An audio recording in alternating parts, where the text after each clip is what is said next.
stream still muted. Actually, I'm not muted. I think they can hear me.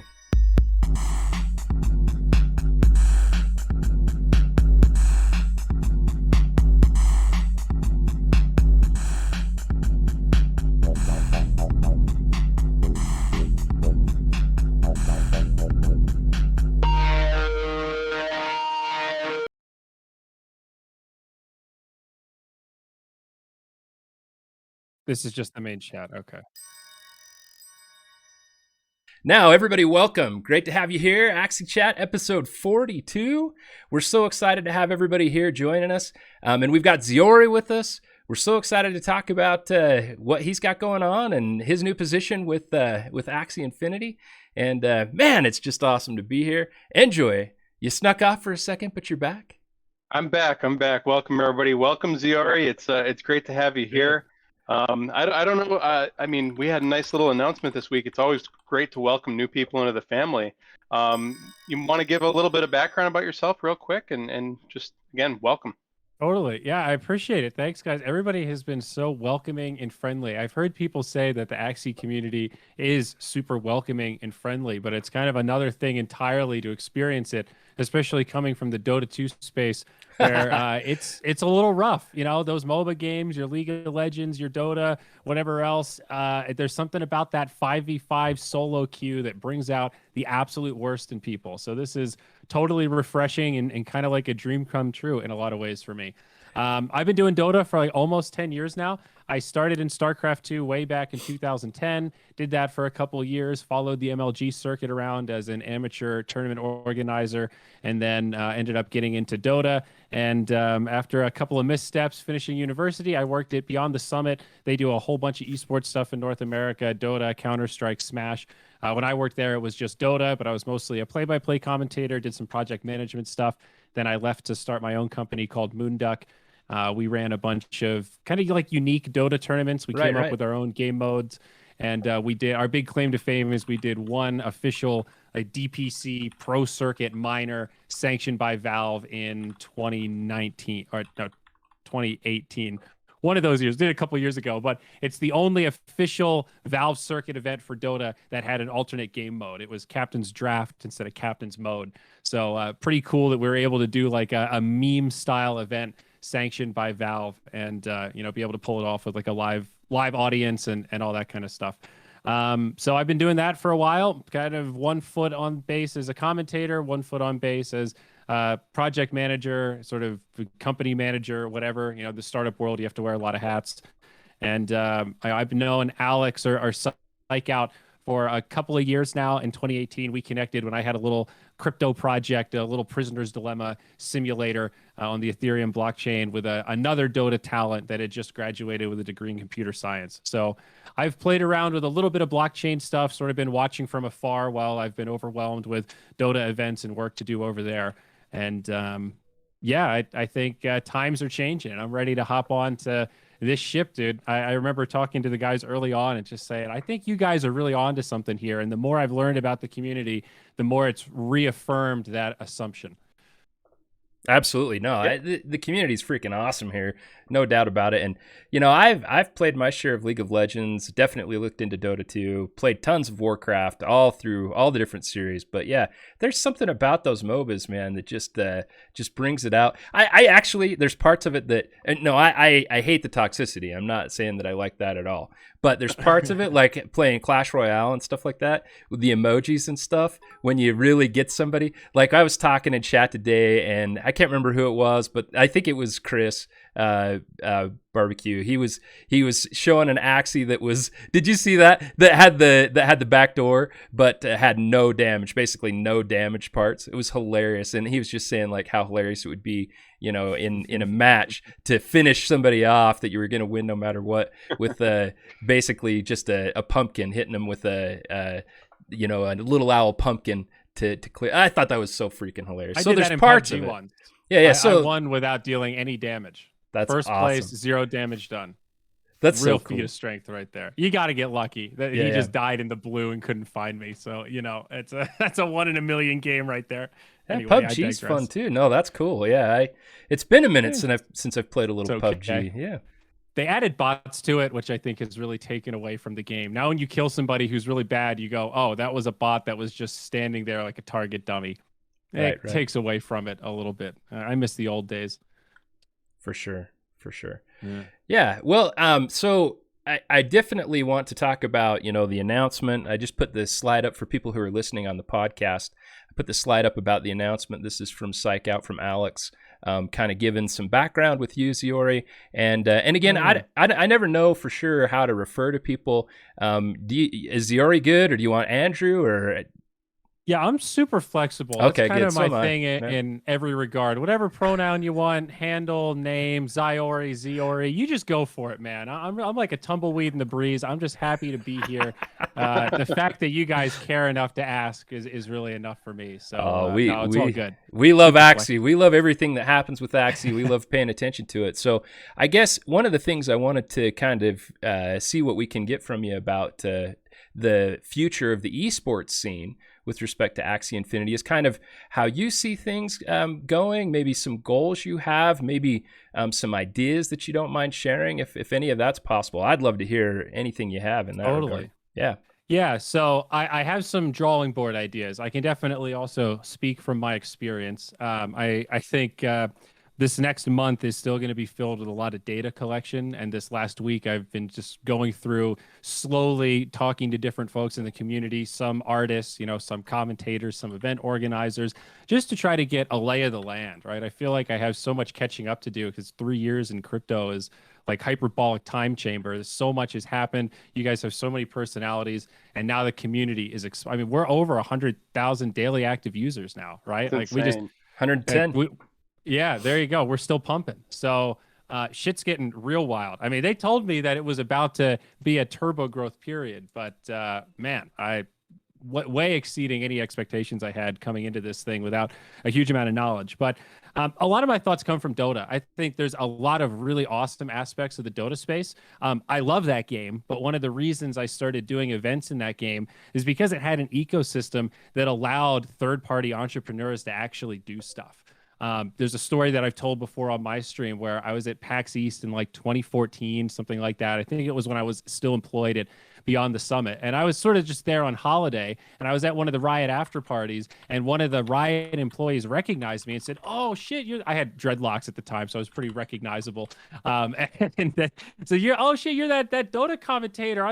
You cast China all the time. I watch you when I'm falling asleep. That's awesome. He said, why don't you ever cast League of Legends? Like, why didn't you do Dota? Why did you do Dota? I said, I really wanted to, but yeah, literally how? You don't have replays. You control the whole ecosystem. What am I going to recast your YouTube VODs to practice? I'm like, unless you're offering me a job pretty much right now, I don't know. I couldn't figure out how to break in. But then in Dota, they have this thing, Dota TV, where it's basically like Twitch in the game client, where you can actually watch the game yourself and control the camera, kind of like you're an observer. It's mostly free now, but that used to be something that they sold as a digital good, bundled often with cosmetics from the workshop that were also made by third-party creators. And then you could sell those to get access to watch the game in client and also get these special cosmetics that were only attached to this event.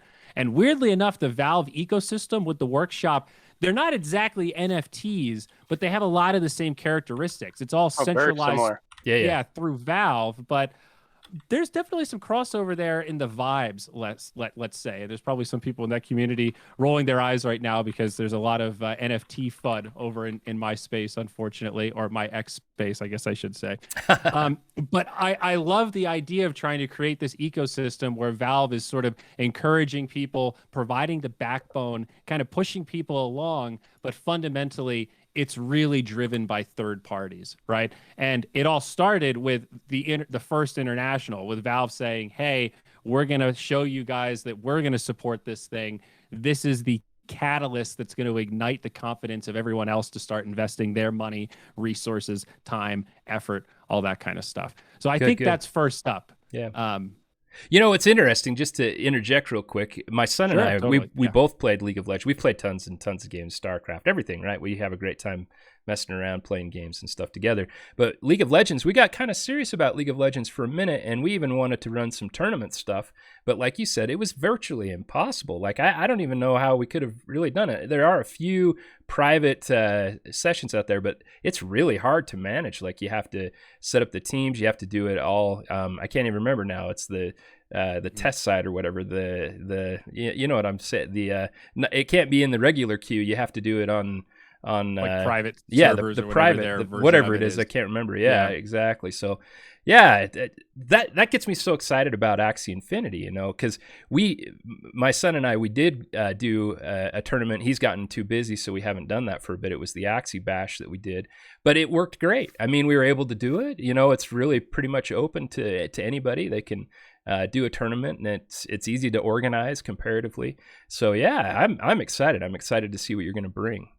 I think Valve is even a little bit of a black sheep in that regard. Like, you look at a lot of these other esports systems from Blizzard and Riot, and they have advantages in other ways where the coverage is a lot more easy to follow. It's very streamlined. It feels a little bit more like MLB or NFL or, you know, Premier League or something, where it's very structured. But Riot owns the entire ecosystem. And it's not necessarily like one's good and one's bad. It's really more just about trade-offs and benefits. And there are benefits for the end user in the Riot model, but it's a very one-track, almost a corporate system, if you will. Right. And I have a bachelor's in entrepreneurship, so, you know, guess which side I favor, right?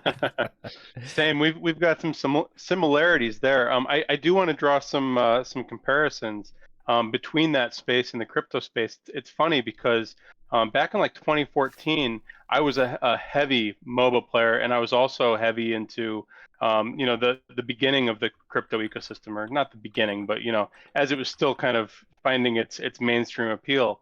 And one of the things that drew me back into the MOBAs was a token. I think it was called League of Legends token or something like that. And the goal of it was to actually provide a way to bet on the outcome of a match. So in the beginning, you could basically put down a certain amount of token, and if you won versus lost, you would get back like basically all the wagers that went into that match.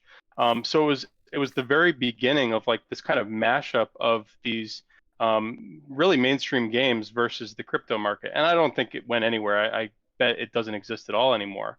But, you know, as that kind of progressed, I fell back in love with Dota. And I did see that same thing that you were talking about, right? This marketplace that basically people could resell their assets on. And I think one of the big issues with that, and you covered this pretty heavily, you did an interview with Psychout the other day, was that Axie is building this ecosystem behind it, right? You mentioned the pylons, you know, there's the marketplace, but then there's actually the structure underneath it. What I found lacking with Valve was that it was just the marketplace, but they didn't really care so much about the economy. It was whatever, you know, floated out, whatever existed. Like, a lot of times it was a race to the bottom with price, which doesn't get people excited about investing into that space. A lot of the times, I know there were some items that were obviously heavily, you know, sought after, but, you know, that's kind of the thing that drew me into this more orchestrated, more engineered aspect to the gaming world. Yeah, it feels maybe a little more like an afterthought in some weird way, where they were ahead of the curve, and then in some ways it's sort of shifted, and now that marketplace just exists. But maybe some of that is just because it's fundamentally different, being cosmetics in nature, right? Like, Axies aren't just cosmetic. They actually do stuff. They battle. They'll be able to farm stuff on land. Like, that is fundamentally, every time I'm in a discussion with really anyone, but even like a family member or a close friend who is engaged in NFT FUD, or they get really stuck in that, they don't do anything. Collectibles are dumb. It just kills the environment. I go, yeah, but like, what if it could do stuff? What if it could be a collectible that also could battle and be part of a game and give you rewards to generate ROI on your investment? And then you can see their eyes move and the wheels kind of turn a little bit, and they go, all right, I admit that would be kind of cool. And then sometimes they have that like, oh, wait, that's real? There's NFTs that do stuff? Like, Yes. Welcome to the rest of us. It's awesome. Yeah, I know. It is absolutely. fundamentally really cool. Yeah, and you know, you can think about SLP in a few different ways, but one way, I guess, a fairly simple way, is to think about it kind of like WoW Gold or something like that. Axis kind of serves multiple purposes, so I'm not quite sure which is the correct correlation there, but it does feel like that, and that's definitely what got me intrigued about the space. Was I hated that WoW had terms of service that made it a problem for you to buy gold, sell gold, items, all those sorts of things became big issues under their terms of service, and people were getting banned. Yeah. Jiho has a great story about how that happened for him, and we really need something that's way more open ended. And I loved what you and Psych Out talked about. Specifically about. You had this great idea. I think you called it geodes or something, right? I can't remember. Oh, the crypto geodes. Yeah. And yeah, I love that idea. And I've had several ideas too. But when you look at the smart contracts, you look at what actually is required in order to make something like this go, you realize Axie Infinity is like literally light years ahead of everybody else. I was worried I'll be honest, I was worried for a minute when I first got involved that like something was going to get ahead, or there was something that was going to come and, basically take the spotlight from Axie Infinity. But the more and more I've gotten exposed to this space and understanding the way this stuff works, it's not so easy. And so when, Psych Out talked with you a little bit about how they had some earlier roadmaps, and, sometimes we see adjustments to the roadmaps, and it can be hard, especially for some of the OGs that have been around for 3 years. It can be hard to see that happen. But you got to remember, this stuff has never happened before. Like literally Axie Infinity is inventing the way that this will work with the blockchain space, and it's just so incredible. They're doing such a great job. Well, yeah, it's not even cutting edge, it's bleeding edge. This is the real like new frontier. And I've said this to a few people, but one of the things that really pushed me over when I was considering this position, because I think you can tell by the article that I wrote and how long it was, but it was a big deal for me to make this move. Moonduck was a company I was the CEO of for 5+ years. I was a co-founder. I kind of created it sort of in spite of my former employer, like, you guys are terrible bosses. I'm going to go start this, but better. I'm going to make my own mall kind of vibes. So to make a big move away from that was definitely something I always knew would probably happen, but you don't know where or what you're going to feel confident enough to really commit to like that in such a public spotlight. It's such a weird balance, because I'm like also a little bit of an influencer as well as somebody that's worked a lot behind the scenes. So I can see it from a couple of angles. But what really pushed me over was meeting Trung and doing a 2-hour interview with him, and understanding that even though he's the CEO, he feels at times more like a CTO. He has a very technical mind. He's not one of these, if you meet what I would say maybe closer to the average CEO, especially in America, a lot of salesmanship, right? A lot of people that are really good at sometimes overselling things. It's not always a holistic, but it's a very, very aggressive sort of showman style CEO role. And I would describe Trung as almost the opposite of that, very much in a good way. And I really trust his brain and his navigation when it comes to being able to create these economic systems that really hurt my brain to start to think about. Well, I can sort of visualize pieces of it. But. Yeah. You got to be careful. As Enjoi knows, I have a gigantic Trung crush. He is an incredible guy, and Trung is he has created something for us. Like, it's something he wants to do. It's something that he's definitely passionate about. It's something that he is doing a great job. Like you said, he's really understated compared to what he's done, and especially with the venture capital funds that have come in and everything that's happened there. I mean, it's amazing, but he's doing things and he's making it all happen in a way that it benefits people who are involved in the Axie Infinity space, not just Sky Mavis, and it's incredible. Have you guys ever heard of the book From Good to Great? Yes. Oh yeah. Relatively popular nonfiction business book. And it analyzes like 15 or something businesses that have gone like 100x and tries to find the similarities. He got them all right for the most part, except Circuit City. I think that one went bust. But either way, one of the commonalities is a CEO that is more humble, that understands that the success of the company is really based on the team more than it is their personal efforts. And there's some correlation between these really boastful CEOs that spend more time on PR than they do building, end up running their ships aground compared to the CEOs that keep a lower profile, turn down a lot of the interviews and the fame, turn down the huge paycheck, and really just focus on wait, can I curse here? Oh yeah, Yeah, absolutely. Building on a fucking awesome project, something that people really care about. And that's a big thing for me. And I always feel like the kind of confidence and the morale has to stream from the top down. So I don't think I could take a position like this if I wasn't 100% confident in the leadership. Right. So yeah, very much a Trung fan as well. I'm ready to join you on that one. Yeah, absolutely. I mean, some of the favorite things I got to do was interviewing Trung, and hopefully we can get him back again sometime. But there's a time difference there, and he's on the other side of the world, so sometimes there's a technology issue too. But yeah, I absolutely love Trung. Is just so well spoken, thoughtful, just really really good with all that stuff. So yeah, I mean, I'm really excited. So how do you see maybe the esports scene kind of moving forward with Axie specifically? Is it going to be maybe more of these tournaments, or do you have some other thoughts in mind? Or, I've always been thinking about, and something you and Psych Out talked about was the Clash comparison.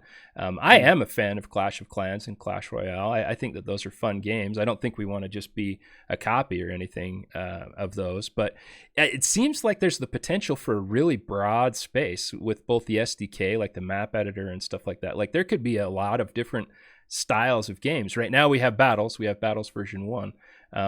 Is there anything you can really tell us about that, or is that too broad of a question? So I can maybe talk around it a little bit, but hopefully fill in at least a piece of the gaps. I think a key thing to remember is I have two verticals I've got to focus on. One side is esports, and the other side is creators, and like artists, musicians, YouTubers, not necessarily competitors or commentators, but that whole other side of this amazing, passionate community that's uploading all this great. I mean, Axie Twitter is.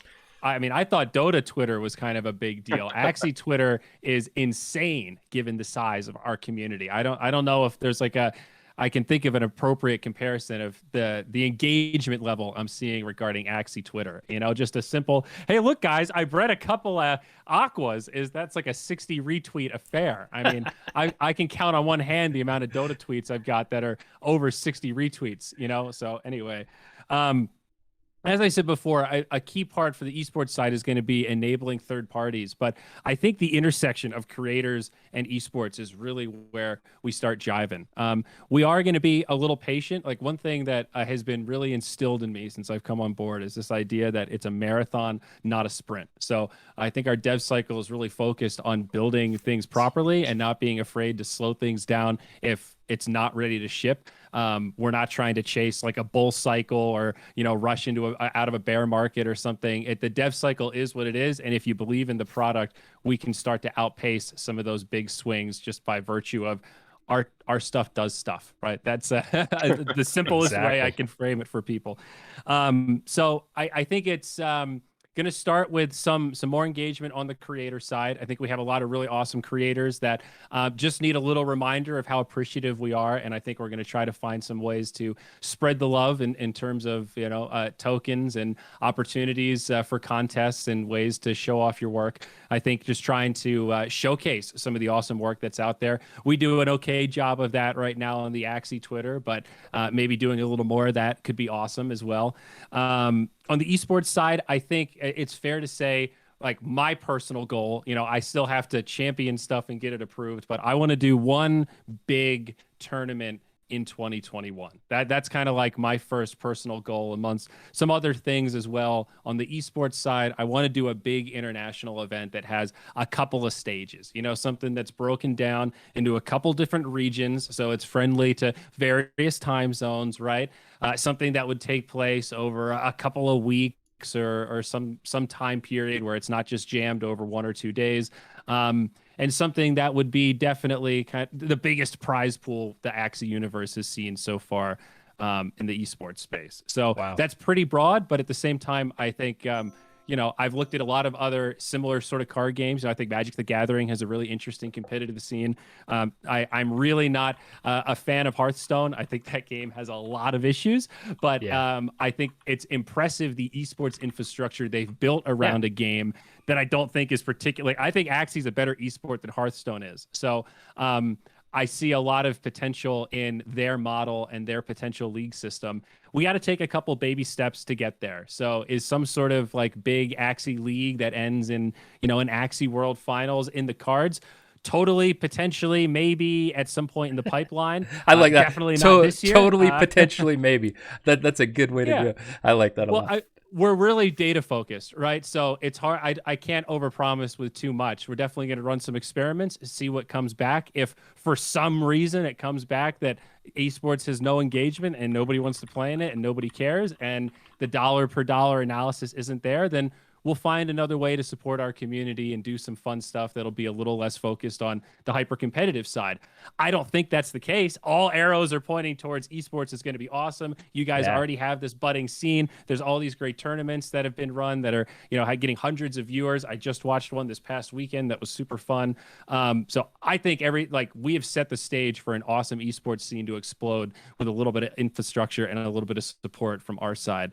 But we got to get there, and it's got to be a step-by-step thing, and we got to be able to justify it. We got to be able to get some wins along the way so that I can, get the guys holding the wallet to unlock even more. If my goal is $1 million Axie tournament, I got to get some proof of concept and some smaller events to get us there. So that's where I'm going to need some help from everybody else to spread the hype, give us some feedback, and help us build along the way, because it's going to be a step-by-step process, right?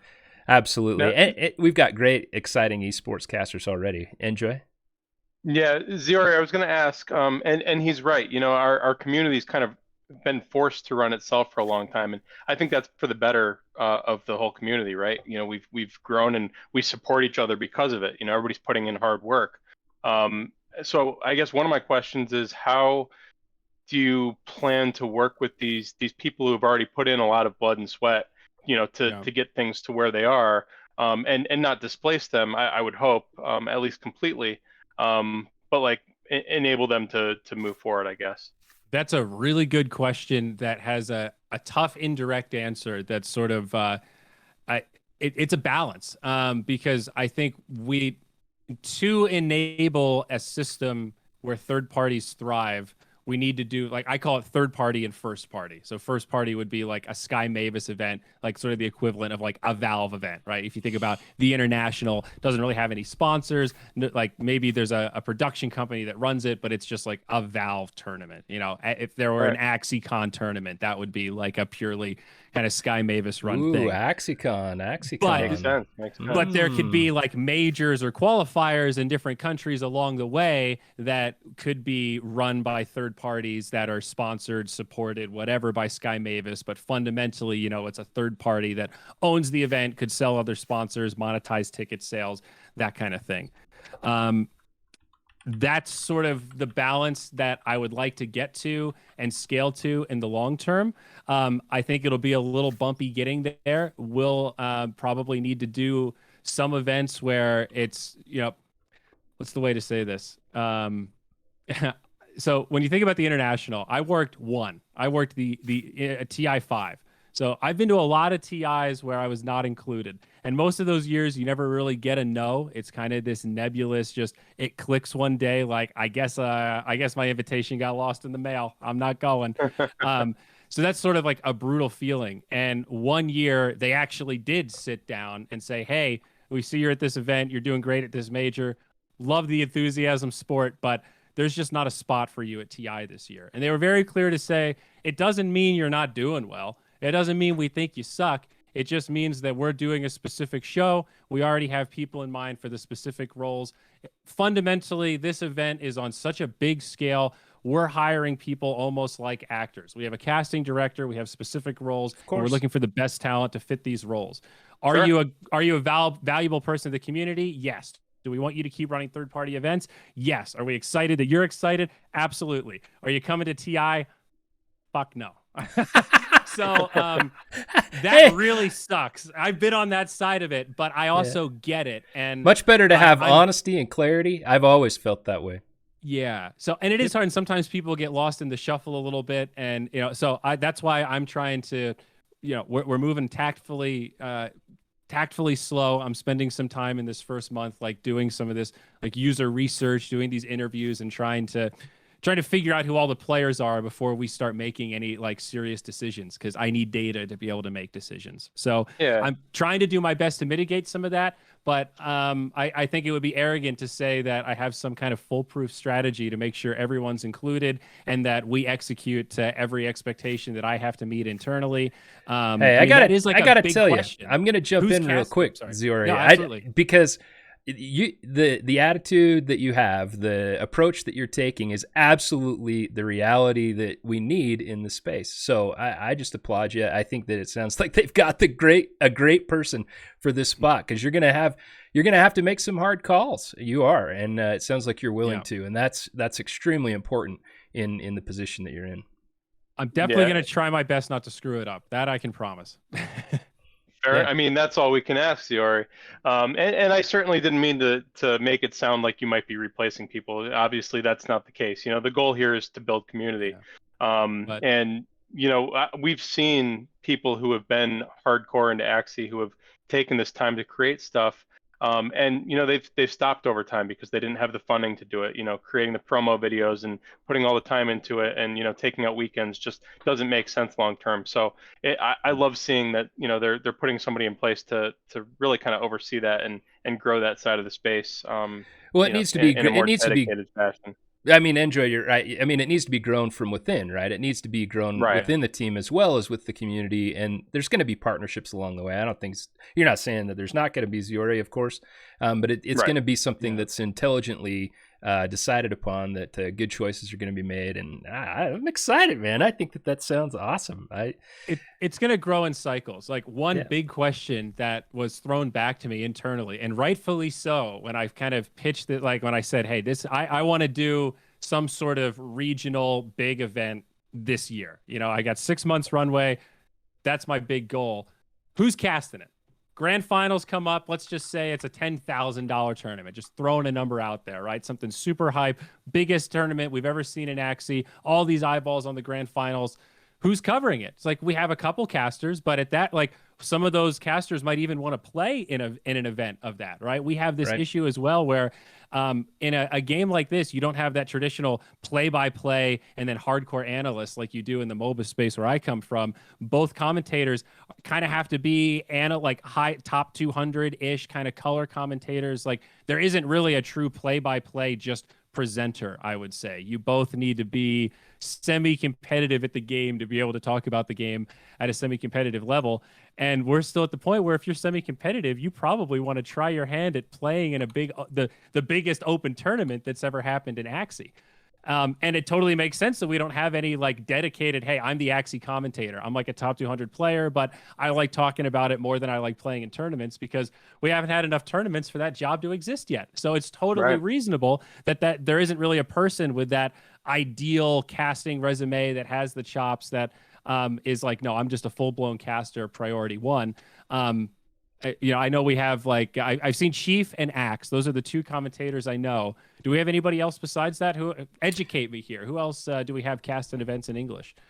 Well, I Cuckoo did one with who was they did the was one it Rolling Boy? Yeah, with Rolling Boy. Yeah. Oh, okay. I thought that one was good too. We do have Z and Indus doing the Axie Arena. I mean, I know that's not specifically casting, but they do review. See, I'm afraid Indez is going to win the tournament. It's like if Indez wants to cast it, I'm definitely interested to have that conversation. But I'm almost positive he's looking to win that thing. And that's 100%. My fundamental issue. I like bowling. I mean, that sounds weird. I don't know if people are pay attention to bowling, but actually, bowling tournaments are pretty interesting. Check one out sometime and the way they handle that. Like literally, they'll have the people who just lost come back and help cast with the casters because they're out at that point. And sometimes that's a good move, if people know what they're talking about. And obviously, someone if Indus got knocked out, he's definitely somebody who's going to be able to give a good insight moving forward. That's true. Yeah. Yeah. No, that's sort of like an FGC kind of vibe, Sure. like the players are in the crowd. You walk up on the stage, you play your set. When it's done, you just walk right back into the crowd and you're cheering like everyone else. It's I got some of guess those vibes. right. I guess some of that was Smash, right? Too Melee. They have Totally. yeah, awesome. Yeah. Man, that's So awesome. I think it's going to ebb and flow, but at least from my perspective, I think like the ignition really happens in the relatively near future when we have version 2 of battles, we have free to play, and we have land gameplay. I think those three things are really the final pieces of the foundation that really unlock the Axie future that is super exciting because like as cool as esports is, I'm definitely a realist in understanding it only caters to really a minority of the overall player base, right? It's like the 0.001% for the most part that are really competing at a high level in this stuff. And in terms of viewers, really it's like the top like 5% or something of really engaged, like highly like aspiring competitive players. Most people are more casual in nature, kind of playing the game for fun. And that's where like land gameplay starts to come into effect, where it caters to that different style of gamer that isn't necessarily into battles. They like collectibles, they like cute stuff. Maybe they like the economics of getting some returns, but there's just more to do with your Axies in the universe. And we all know, I'm sure you guys get it, even more DMs than I do about scholarships. There's a long queue of people that want to play Axie, and it's a little bit of this stop and go to really go crazy with events and more creator stuff and heavy marketing when we still don't have a way to service this like long line of people that want to play Axie but just genuinely can't afford to buy their first set. So it's I guess what I'm getting at is patience. It's going to take a little bit before all this big grandiose esports stuff I'm talking about will really get kicked into full gear. Right. Oh, that's awesome. Well, and I'm excited to see what happens with the content creators too. Obviously, we're pretty interested in that, and obviously, we want to do whatever we can to help that continue. I've always felt like the Axie Infinity Twitch or whatever, however they were doing it. I know that Jeff has worked pretty hard on his YouTube station, but I've always felt like Axie. It would be really nice if Axie was putting out some primary content, and I'm assuming that's part of what you'll be involved with too. Yes, I think so. And again, like I see a lot of these tournaments as prime real estate for advertising, and everyone jumps to sponsors. Which sponsors are you going to get? And sponsors are really cool. I love sponsors. They're a key part of the ecosystem, but you can also fill that real estate, especially on a Sky Mavis side, with like reinvestment in the ecosystem of creator contests or like what did they call it in League of Legends? This was it Summoner Showcase, that show that they used to do. I think they canceled it in like 2015, so I'm showing my esports age there. But it was just a weekly roundup of check out this awesome shit our awesome community made. Yeah. Shout out to you guys. Here's a link to the content. It's really simple. It's not that hard to produce, and it really goes a long way in both sharing the love and actually driving clicks, which kind of translates to value to the people that are grinding in a way that isn't like, tearing up the battle space. Cause that just, like I said, that isn't for everyone. So yeah, there's a lot to do on that side, I think. And, there's a lot of spinning plates on the crypto side, but it is really cool to work in a space where I'm still struggling to wrap my brain around this concept of all of us have a vested interest of like, if you own an Axie, you own a little piece of the universe, right? And if you own 10 Axies and a piece of land, well, then you own a nice little size of this universe. Yeah. So like you want to see Axie grow because you're part of the ship, and the ship growing means you kind of benefit by proxy. That's just a really cool, like, I don't want to get political, but it's almost like socialist in nature. It's like everybody owns a piece of this thing, so we all have a vested interest in growing it. And I don't think you can say that for a lot of other gaming communities that are more centralized. And it's amazing to see the power of that already. And it's like that fire's burning. I'm trying to pour some gas on that fire, man.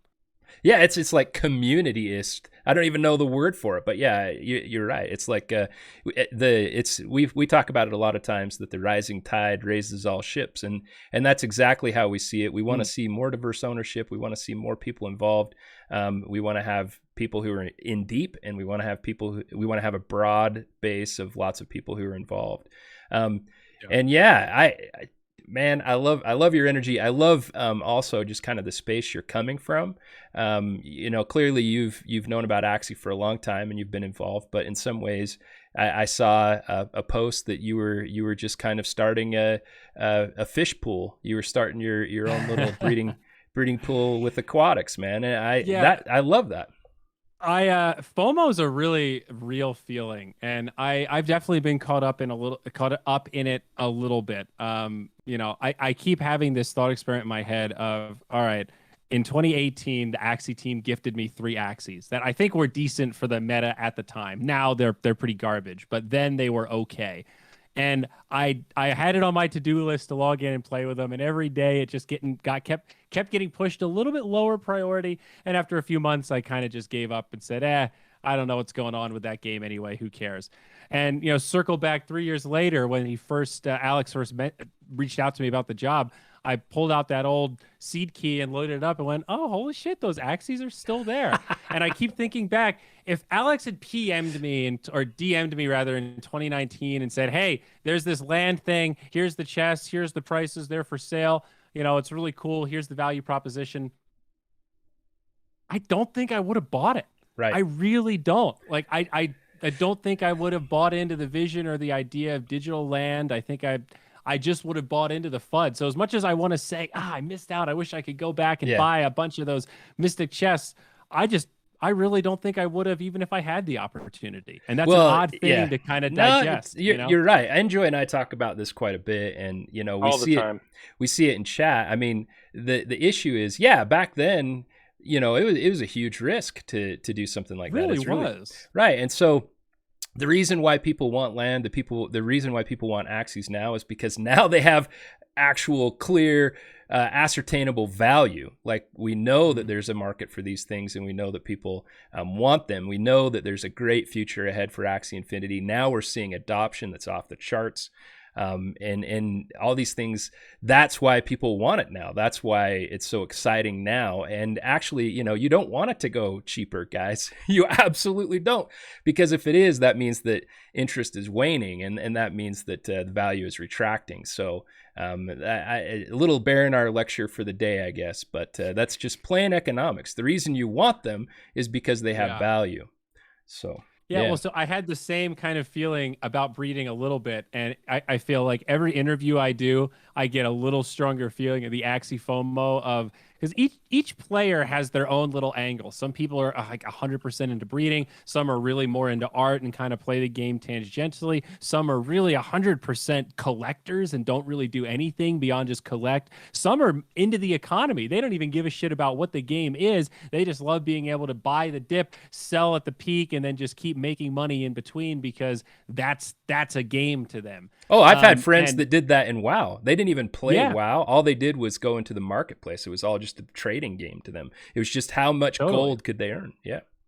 So honestly, it was AK that really pushed me over. I had a long chat with him, and he was talking to me about breeding and how I missed the golden age of breeding before mutations, with how easy it was with these 6 of 6 pures. And I thought, man, you're right. I was thinking about breeding before they introduced mutations. I was sort of onboarding onto the company, but still sort of on probation. So I didn't know that change was coming. And I thought about it. And as soon as they dropped it, I went, oh man, breeding's about to get a little bit harder, isn't it? This is just the beginning of breeding getting harder, isn't it? Every crypto thing, the best time to get in was yesterday. Second best time is to get in today. All right, exactly. I'm going to buy some breeding Axies. All right. And then, life happens and a week goes by. You get your vaccine. You feel shitty for 2 days and you forget about it. Whatever your issue is. And then I was scoping out some aquas, and I had like 4 of them bought out from under me. And 2 of them, I just did okay, these look good. Oh, in 2 hours after, they're going down in price. Both of them sold in the next 30 minutes. So I felt justified in my ability to scope. And then 2 days ago, sort of the same thing happened. I was trying to transfer some ETH, and while I was waiting for it to go through the bridge, the one that I wanted sold that was a 0 breed and had the koi bullshit I wanted, whatever. Yeah. So I might have overpaid for my 4th breeder, but I mapped out my little farm. I will eventually have 24 aquas. I'm very excited about it. The FOMO got me a little, but there are a lot of things that you just have to dive in. Like, this is a weird analogy, but I remember the first time I bought a tablet. Okay, I sweated over this thing because I didn't have a lot of money back then. Tablets were new. I was like, do I want an iPad? Am I actually going to use it? Is it just a big cell phone? Does it replace my laptop? What's the point of this thing? Is it just an overpriced e-reader? Do I want the big one? Do I want the small one? And eventually, you got to just go, I've spent 40 hours thinking about this fucking iPad. Just stop being a bitch and buy it. Just go buy it and try it. And either sell it if you don't like it or use it if you like it. This is a waste of everyone's time and mental energy. That's awesome. And then, so I learned that lesson a long time ago, and now I've gotten a little less conservative with certain things. And it's like, if it's starting to consume my thoughts, that's generally a sign that I should just go for it, because I feel like I have better sense than I don't more often than not. But so that was kind of my story with breeding. And then once I bred my first round of aquas, I had to brag about it on Twitter, and there you go. So here we are. I'll have a little aqua farm, and I don't know what I'm going to do with them. I definitely want to make an account for a little free time or interim free to play, because I have some real life friends and subscribers that definitely just want to try the game. So that is part of my motivation to do. Not exactly a scholarship program, but a couple of free to play accounts just to try to spread the love, try to do my part. Yeah. Sounds like a good plan to me. I feel like if I give people a couple of aquas, that'll maybe give them a good impression of what the arena's like. Trying to hedge my bets a little bit. I like it. Plus, maybe grab an SLP or two along the way as they earn them for you. Yeah, heck yeah. That I like too. it. Yeah, that's another upside. Hey, let's hit the news in the Axie space. We kind of hit some of it, but I always like to do shout outs to the community. This Axie Capital, I haven't known Axie Capital yet, but they are onboarding folks. I'm excited anytime I see someone that's reaching out, doing these teams, scholarships, whatever you guys want to call them. I like seeing that happening, and I like hearing things like we train them and coach them and those sorts of things. And I know I don't probably do the greatest job. I do point people to good resources like Axie Edge. Enjoi, you've done a good job of putting some good information out there. But 110 daily active users. This was just announced. Man, I just can't even hardly believe it. Like, remember when we were just hoping for? Gosh, man, we've been doing this for a long time. Like, dude, don't even get me started. But even more important, like Ziori took a leap of faith moving over to this weird crypto thing, and leaving a company that he helped build. And you mentioned that you've got this this kind of following on Twitter and all that with your old I don't know, things that you've done. You've got what four podcasts that you're running. Like, probably trimming down a couple of those Dota podcasts, but at one point there were 4 podcasts. Yeah. How good does it feel to literally the week you join, the amount of daily active users doubles? Like that is vindictive right there. That's not the right word, but you know what I mean. Like that is. Well, yeah, it vindicates I see what you're saying. Yeah, right. I mean, it justifies the decision. Yeah.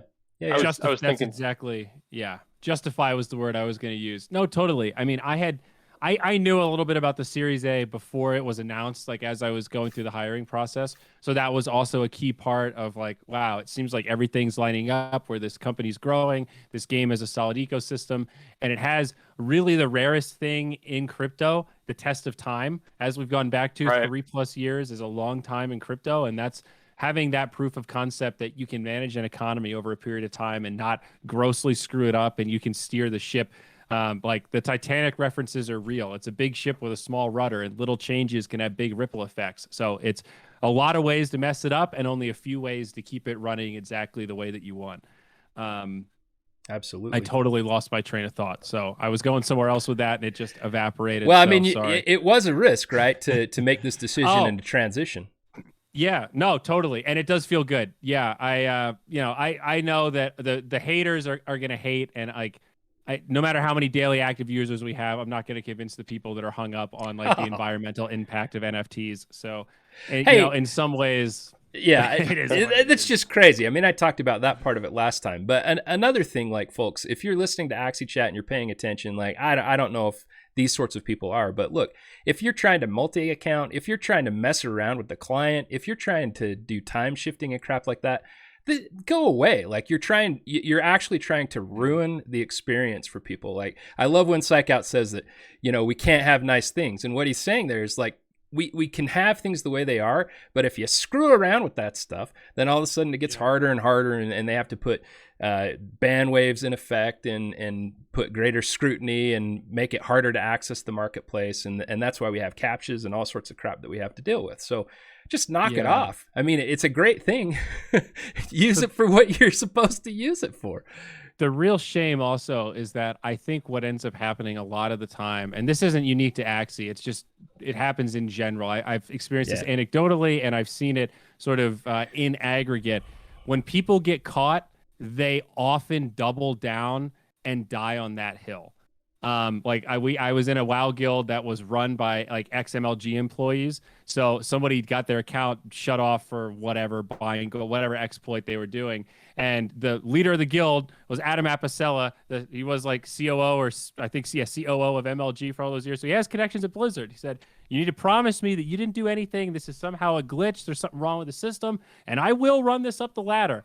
But if you fuck me, you're done. Yeah. We're done. And he runs it up the ladder, and you go to he on the call with a Blizzard person, and they'll say like, we got some evidence. No, this is legit. Sorry. And then he comes back and he goes, oh yeah, that phishing script I was using. Oh yeah. You know, and then it's like, once you finally get to that dead end, sometimes they'll admit it. But even in stupid stuff like that, this is World of Warcraft for buying gold. This is just for fun. Yeah. There's no money on the line. There's no assets.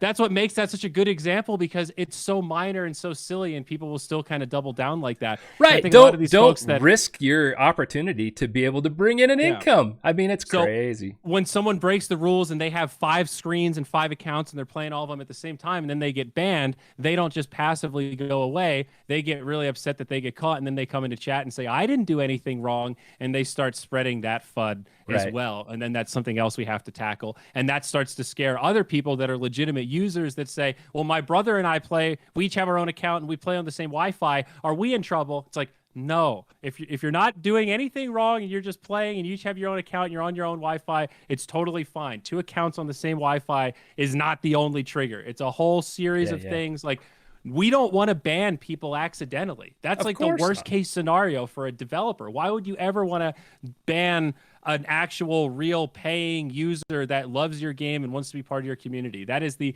polar opposite of what we want to do. So a lot of effort goes into making sure, like, oh, these are very ironclad cases. But that doesn't mean those people are silenced forever in the community. They'll make a new Discord account and come in and say, hey, my friend told me that he got banned and he's never done anything wrong, and he plays with, insert parameters here, and it's just it's a straight FUD attempt. It's just like reaction to being mad that they got caught. Yeah. And that's the real virus, I think, in this whole thing. And it's just a shame. It's just a few bad people try to ruin it for the rest of us. Bryson brought up something in chat, and I wanted to talk about this because when the TOS changed, where it was, only 1 account per person in a 24-hour period, that was a change. That wasn't how it was before, and so it did affect people who had lots of assets, and it does affect people. Like, if you have several hundred Axies, you're not going to be able to use all of those on your own in order to generate income from those based on playing the game.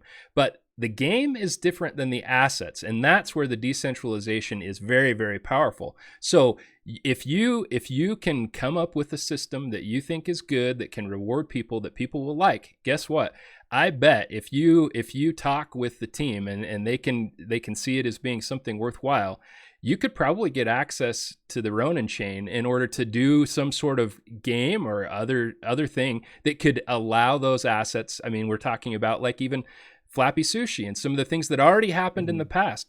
So if you have a good enough idea, you can recapture that decentralized asset, and it could be used potentially in other ways. So yeah, the reason that it's happening right now is because the team, Axie Infinity, Sky Mavis, has created an economy that's based on SLP and tokens that are actually in existence now that they have to nurture and they have to take care of, and it has to be handled in a way that makes sense. And if it gets off track, then it's not going to be good for the community. It's like I was talking about land values and Axie values. If you let that get off the track, it's going to screw things up, and the economy isn't going to be able to survive. So that's why, yes, it's still decentralized, but it is very important that the team shepherd that and make sure that it's being done in a way that's going to improve and encourage the economy. Yeah, I I think. think. Oh, sorry. Go ahead. I was just going to say, it's very important for all of us. We're protecting our own assets and our own ecosystem. If people are allowed to break the rules and people are allowed to multi-farm and all sorts of stuff, we've seen the videos of just literal farms of people playing on multiple screens in a big warehouse. If people are able to do that, SLP price drops, Axie price drops, like everything just gets ruined. So we're protecting ourselves. It's in our best interest as a community and a future DAO, decentralized autonomous organization, to keep pushing this narrative that this is what's best for the community as a whole. And just because Sky Mavis right now is the one pulling the strings doesn't mean that this won't be automated in the future. Right. And if it's automated, is it really any different than, like, these are the rules, these are the things set in stone as something that you follow playing the game. If you're breaking those rules, like if that whole thing is automated to potentially ban people breaking those rules, is that really not decentralized? I would argue that it still is decentralized. Right. We I as agree. a DAO are the ones setting forth those rules. Correct. That is still I think, decentralized. a key part of this conversation that I've observed is to maybe break away from the binary. Are we decentralized or centralized? And just think of it as a spectrum and say, hey, what we're doing is vastly more decentralized than anything else that exists in the traditional gaming space. And then even within that spectrum, how decentralized do we want to be? And I think the roadmap for Sky Mavis and the DAO is a pretty clear, it starts more centralized at the beginning, and over time becomes more decentralized as more AXS gets into the hands of the community. And you want that to happen over time so that there's room for newcomers to help build the foundation, and it's not just the original founders that get all the tokens that control all of it, right? That decentralization process takes time. And I think that process is kind of required to make something great, because you need that centralized focus to build the foundation to get it off the ground. I don't think a pure DAO could have built Ronin the way that we did. 100% agree. That takes like a centralized dev team to build that. We've talked about that before. Enjoi. There's not a single DAO that's taken off that hasn't had stumbling blocks or failed pretty significantly within the first 6 months. They're definitely doing it the right way. I do want to go ahead and correct myself though. Jiho's actually in chat, and he mentioned that ban system right now is automated. So again, I think we're back to the decentralized aspect of that whole thing. Follow the rules; they're laid out for you. A good point in chat too is decentralized doesn't mean anarchy. He used lawlessness, but we're not in an anarchy here. We still have rules that we're going to follow. The whole thing is based on rules. Any sort of crypto blockchain is based fundamentally on very, very strict rules as to how that's going to take place and move forward. So, all right, we're going to have to keep on moving this ship forward. So I'm going to skip that one. Oh, no, I got to quickly say something about this Axie Town. I love this. This was posted and I just, when's it going to happen? Like, really, I think it's highly likely we're going to end up with like literally a town, maybe the first one in the Philippines, that's going to be specifically based on Axie Infinity. And I don't know if somebody just put this up as a joke or what, but I totally see it like a community that's supporting one another through this future of work, which is play. I was really excited about that one. Odin, Axie Commune. I'm ready, dude. An Axie Commune, man. Oh man, that's so cool. Hey, apparently Wyoming officially recognizes DAOs as legal entities, like LLCs. Dude. So maybe it's time, boys. Here we go. Yeah, that's incredible. Odin letting us know that we hit the 100K cap in our Discord multiple times.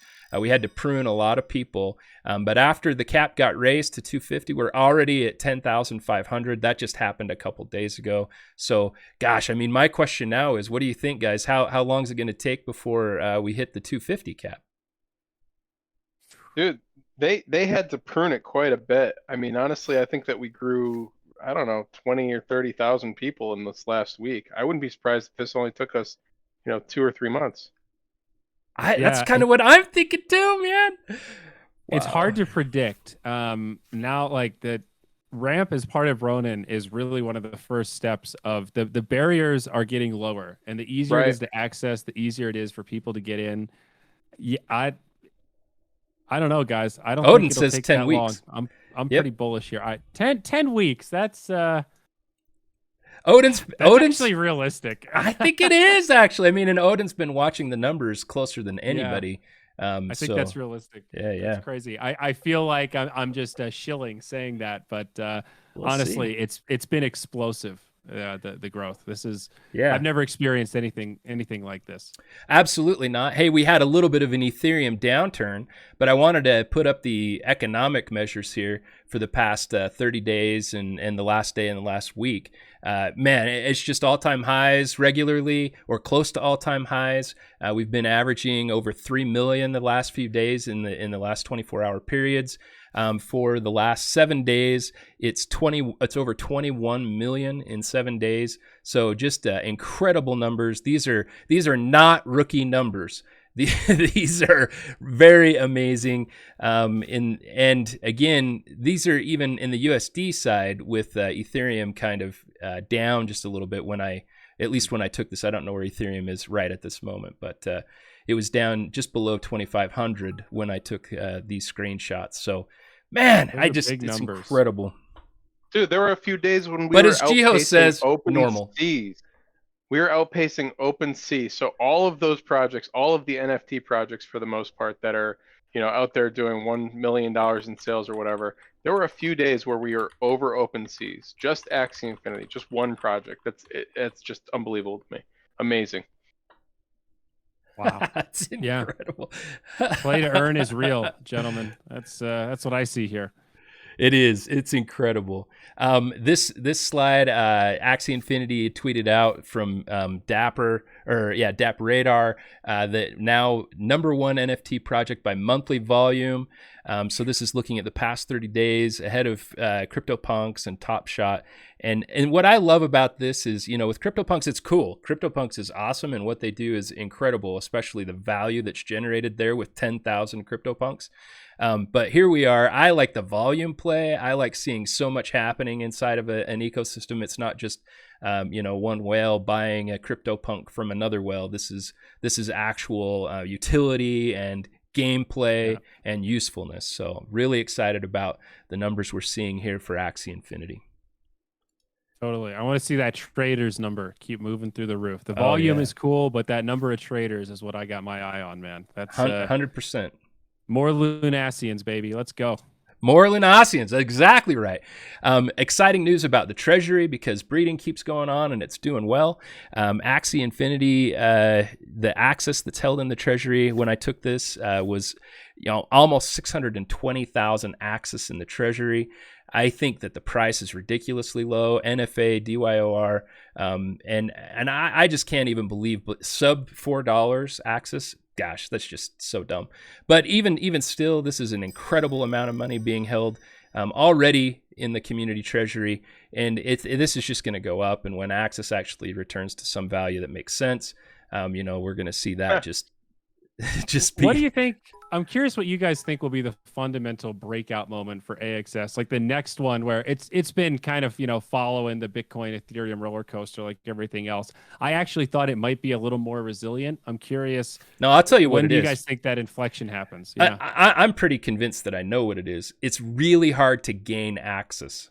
So if there was some fundamental way, if they went back to the dust, like if you could earn occasionally, we have that M axis that they even use for the leaderboard rewards, which 1,000 of those equals one axis. If we went back to being able to get 10 to 20 on occasion on certain wins inside of the PvP battles, I bet the axis would start getting way more interesting because people, I think that really it's just that people can't acquire it without going through a DEX. They can't get it. They can't really get their hands on it. So land play or going to some sort of clear earning potential or strategy with respect to access, I think that's going to trigger it, and then it's just going to be dumb. Once Axis gets the SLP treatment, basically. Yeah. Is that kind of the layman's staking, interpretation there? Staking too, but I think there's got to be something that makes people really be able to acquire the access in order for there to be a really good volume. And I think the volume is what will drive the price increase. I just Baronar's thoughts. I don't know. That's who knows. I mean, that's helpful. I'm still, when I hear people say stuff like that, I have to translate it into layman. So I think I got the gist of what you're saying, but you know, economy isn't necessarily my my forte. I struggled in finance 101. It was interesting but hard. I'll give a little. Yeah. I'll give an alternative view. Okay. And Yeah, hit me with it. and right now, I mean, the biggest boost to Axis is the breeding. There's so much Axis that's getting distributed to the treasury just from those breeding costs. Mhm. Yep. And you know, the only thing that's slowing that down right now is really just, you know, breeders not, I don't know, keeping up. Because right now we've got way more. You mentioned earlier, we've got way more people looking for scholarships than we currently have scholarships available. And the breeding isn't keeping up. And so I think that once we have an easier way for people to lend their Axies to people who want to play, I'm not even talking about the free-to-play Axies. That's a completely different thing. But once there's an easier way for people to actually lend out their just, you know, the Axies that are sitting around. I know plenty of people with 1,000 Axies who are around from the beginning, and they're just sitting there because, you know, running scholarships takes time. There's legal questions. There's all sorts of things involved with it. But just lending them out is a much different proposition. And so once that becomes easier for the layman to lend them out, whether that's through Sky Mavis making that available, developing that personally, or we had YGG Yield Guild Games on here, you know, whether or not they make it available or some external developer makes it available, you know, I think that's going to be the catalyst personally. Is there's so many people who this would make a huge change for in their lives. You know, SLP earnings is way more than a lot of countries' minimum wages. And so we need to open up those floodgates, and that's really what's going to change the price here. Yeah, totally. Yeah, it's going to be fun. I mean, things are going to happen. It's going to be incredible. Access will not stay like this, but who knows? I mean, maybe it will. Maybe it'll still go down. Who knows? All right. So, and that leads into this next slide, which is, you know, Sky Mavis and Axie Infinity, boy, they don't edge us at all with their tweets and the information they put out there. The one that I love this week, and I just got to put it out there, was, you know, don't forget to turn on that notification bell with Twitter. So immediately half the community's thinking, okay, something big is going to get announced. I mean, Axie Infinity is telling us to make sure the bell's on, right? Well, no, it's just Jiho playing around with us some more, which is good. I like it. But this one is like, please, please, please, please, please, getting really excited for Axis staking. That's coming in the next quarter. Hopefully early in the next quarter. I think if staking happens, to be honest, that will drive Axis price up ridiculously quickly. People will want to acquire it as quickly as possible and stake it. And that's just around the corner. So I don't know. I guess if you're looking for a sign, watch the Sky Mavis Twitter and see if that's your sign. I pretty firmly believe once like land and all that stuff is out, we'll be looking back at Axis of like, man, this is now a vote in this universe, and those votes used to be a lot cheaper. That's sort of how, you know, I always try to think about myself on a timeline where the future, I'm in the middle and the future is equidistant to the past, and you're sort of trying to think about, all right, if I were to look back, what would I have wanted myself to do when it comes to decision making, you know? And yeah, I guess I should chill like that. I'm bullish as well, man. It's really exciting. You wouldn't be involved. I'm excited to stake my Axis. Yeah. Isn't that a weird balance? Like there's a real natural enthusiasm where sometimes I get caught up in it and go, sorry guys, I'm just genuinely really excited to be here. My bad. It's showing again. Yeah, for sure. For sure. I don't know how you could stop that. I mean, it's just the reality. This was a great slide I have up for those just listening. In 14 days, basically, with ramp enabled, $1 million of onboarded USD through the ramp network onto Ronin. Just incredible. Excited to have more countries available, especially the North American countries for the ramp. That's going to be a great boon for the overall economy. One thing I would like to see is more US adoption. Frankly, we're lagging behind in the US, and we need more people in the US playing. Yeah. Okay. USA is hard. Yep, it is. I don't People blame are Ramp cynical on that and one. no, absolutely. The SEC and the crap that the U.S. Folks have to deal with is bizarre. Anyway, we'll move on. We could talk probably for the whole Axie chat about that thing. So yeah, the ramp, and then just wanted to shout out to Axie Newfound. Let's see, remind me. I got on for a minute. Remind me. That's Treasure Toki, right? Enjoi. Correct. Yep. Yeah, Yes. did a great job. And then we got Pollution after. Excited to send a great raid to Pollution. Pollution's just been a great community member for a long, long time, and excited for that. Wanted to shout out a few artists kind of quickly. I don't know if you got a chance, Enjoi or Zure, did you see this cover? This is acoustic cover of the Axie music. It's really good. Oh, I did not, but I would love to. It was so good. It was really good. I'm a sucker for acoustic guitar. Dude, that was beautiful. It was. Check it out. It's on YouTube, Rain and Gala. And then I think I may have hit Rhett's Marigila before. I'm not sure, but doing great stuff. Check out her Twitter or his, or I never know for sure. But the banner was incredible. Look how pretty that is. I really loved that banner. And then wanted to shout out a couple of projects. Elijah just doing great stuff, giving great information to people out there about team building, about how to acquire teams, how to do breeding and have it be profitable. Just keep it up, Elijah, man. You're doing his God's thumbnail work. Game is on point. Yeah. I know the guy that I worked with on Crypto Geodes and that other stuff, he's a pretty successful Dota YouTuber, and he says that the key to it is all about the thumbnail. You got to have like a clickbait thumbnail that works on the psychology of getting people to click on your videos. Elijah, you're slaying it. Doing buddy. great. Yeah. Absolutely slaying it. Yep, and Axie World got some of their charts. They were down just for a minute. I think they were just transitioning back to Ronin or over to Ronin from main chain. And man, their charts are on fire. If you're interested in the economics and wanting to see how things are going, the one I have right here, I think the one that they have is total volume.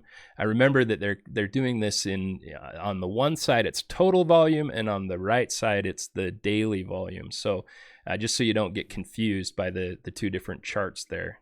But overlaying them makes a ton of sense, and it's very helpful.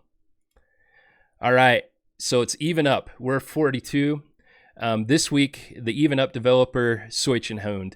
And great news about Soichenhund as well. He's joining the team. I'm so excited about this. But Axie Zone, all the tools that Soichenhund has provided for us, working so hard. The breeding simulator, Axie Builder, the generator for the avatars. Love seeing everybody who has the Axie Zone avatars. Also the leaderboard, the replays. Man, he is just on fire and has been ever since he entered into the community space. And so I'll be giving him a 5-axis tip in the general main Discord. I would highly encourage those of you who can, if it's possible, send him a tip. If that's not something that you can do, please follow him on Twitter or any place that he would like you to follow him. Be sure to check out his website. I just am so, gosh, I don't know how else I can thank these community developers who've done just incredible things for the community other than things like this. And Soichenhund is just an incredible one. Yeah, for sure. I can't echo what you just said enough. But the other piece of this is this whole Axie ecosystem hire. Like, this is a huge first step, I think, to moving to that DAO sort of ecosystem. Like, this is just a really cool thing. We're taking funds from the community and throwing it back to somebody who, really this could be anybody. This could be anybody who's passionate about Axie and has some skills. But Soichenhund is so technically talented and has done so much for us all and already that it's cool to see that coming back around. But these first steps towards this DAO system is really cool to see as well. So awesome. Yeah. So I'm assuming that his paycheck is coming out of that treasury, right? Based on what I read here. I don't know. I would think so. I think that's how that works, though. Certainly don't quote me on that. I cannot think of a better use for some of the treasury funds than somebody who has provided what they've provided to the community in such a powerful way. So excellent.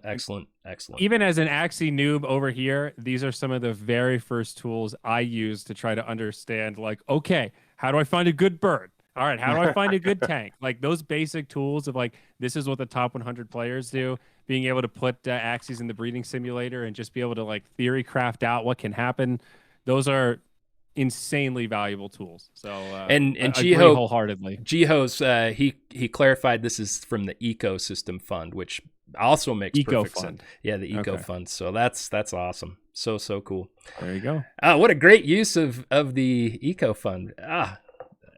Man, now I'm even more excited because I love seeing the white paper in action. That just gives me so much faith in what's happening here. Oh my gosh, that's just so cool. Thanks, Jiho. You got me all excited. So hey, Digital Nation, if it hasn't already happened, I looked and I saw what the GDP was of the smallest nations in the world. Guess what? We qualify. We qualify already. Like we qualified with what's happening. Like with just a couple of weeks. A couple of months of Axie Infinity coming in. I mean, there's some small countries, so I don't know. I think I saw the smallest one was like 47 million GDP. Pretty small. So we're ahead of a few countries, man. So Digital Nation happening. Digital Nation already here. We're like an island, man. That's awesome. That's right, man. That's right. So cool. So Juice Us Up June. We've gone over a little bit today. Just want to remind everybody about the exclusive stream. We're going to be headed over to that next. You can access that right now if you are interested by getting a Founder's Pass for Axie Chat. Hey, what a great episode! Do I do that? Am I on that too, or is that just you guys? You're good. You don't have to. So okay. We'll have you come one of these times, though. No, that's cool. Yeah. Sorry, we don't mean to exclude you, but you know. Oh, that's anyway. All right. It's a private club. I understand. Exclusive neighborhood. We're pretty easy going with members of the team. So if you want to show up sometime, you just let us know. Got it. Yeah. I mean, you guys give us great information and help provide just great stuff for the Axie community at large. So, again, just to kind of clarify with the exclusive side, we go into a lot more detail. We get very, very specific about things. And, it ends up being almost like a roundtable discussion sometimes too. It's a neat thing that has come to be, right, Enjoi? Are you guys starting the Axie Clubhouse? Because that's what I'm hearing right now. It's pretty cool. This is? I don't know how to describe it. It's people who like Enjoi a lot and can tolerate me. Oh, okay. I was going to go the other way around. The really interesting thing, and this is good for you to know. When Axie started, it was very Discord centric. It was very much, there wasn't anything to do. It was just conversation. And as it's grown and as there becomes more, as more things get added, the conversation turns way more, surface. It's a lot more questions, less friendships. And so we've seen a lot of fragmentation off to different subgroups or, even smaller channels within the main Discord. And when we put this out together, it was literally just supposed to be a deeper conversation about the economics around Axie and stuff like that. And now that we've done it, it just seems to be people who are, just Axie hardcore and they want more information, but they also want to be they want these higher level conversations and they want to be part of something bigger. And it's turning into almost more of like an early DAO system, right? Because these are people that are, really focused on breeding and they want to see the best things for the community as a whole. So, it's turned into this just awesome happy hour with, some content and some friends, and it's just really cool. But anyways, that's my 2 cents. Cool. Thanks everybody for coming out tonight. Thanks Ziori for hanging out with us, obviously. So awesome. Thanks again to our streamers. Again, we've got Pollution coming up next, guys, so stick around. We do this every Tuesday night, 8 p.m. Eastern. Axie Night starts at 7 with a random streamer in the community. So if you guys want to be take part in it, reach out. We want to give everybody an experience or help, getting their social channel up and running. Just let us know if you're interested and we'll put you on. Other than that, that's all for me. Ziori, is there anything you want to leave everybody with? Well, I appreciate all the warm welcomes. Everyone has been super nice. I still have more kind of user experience interviews coming up, so I'm looking forward to getting to hear more of all of your individual origin stories and just understanding everything that I missed over the last couple of years. If I'm totally new to you or you don't follow Dota, I've got a lot of info about me on my website, ziori.tv. You can find it linked on my Twitter and all that stuff. I also wrote a book about esports a couple years ago that goes over my whole history and kind of how I founded my company Moonduck. Again, not to shill too hard, but if you're interested in my esports history, that book pretty much tells the entire story. So there you go. I'll leave it with one final self-serving plug for you guys. Hey, and I'll take that. But also, Zeoria is just an interesting person in general. Check out blog posts, and you can get great information about Zeoria. I've had a great time learning about you, and it's been super super cool. Man. Absolutely. And I'm just so excited because thanks for having me. We're gonna be in this for decades, man. At least that's the way I see it. So. We're at the tip of the iceberg. I know for a lot of newcomers, it feels like, oh, these people have so much land. They have so many Axies. I'm so far behind. I'll never catch up. We are still at the very beginning of this thing relative to where it's going, in my humble opinion. Absolutely. So it's not too late. You can start building your empire now. I'm just starting to build my empire. So join me, friends. Let's build it together.